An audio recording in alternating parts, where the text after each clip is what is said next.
Hello friends, এই রাখিতে কিন্তু আমিও রাখি পড়েছিলাম। আগের বছরও আমার রাখিতে হাত ভরে গেছিলো। এই রাখি দুটো একটা আমার বোন আর একটা আমার ফ্রেন্ড পড়িয়েছি। আর আজকে আমাদের বাড়িতে তালের মাড়ি দিয়ে একটা রেসিপি হবে।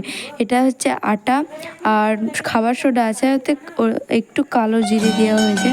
আর এই দেখো এটা তালের মাড়ি কেমন দেখতে লাগছে তোমরা কমেন্টে অবশ্যই জানাবে। আমার তো কিছু আলাদাই মনে হচ্ছিলো।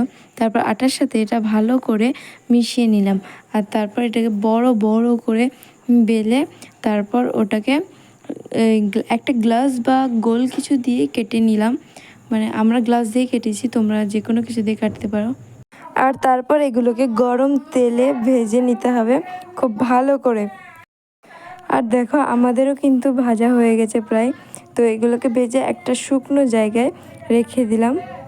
আর তারপর ওইখান থেকে একটা তুলে নিয়ে পট করে খেয়ে নিলাম। আর এটার নাম হচ্ছে খাস্তা। তো তোমাদের রেসিপিটা কেমন লাগলো কমেন্টে অবশ্যই জানাও। Bye bye.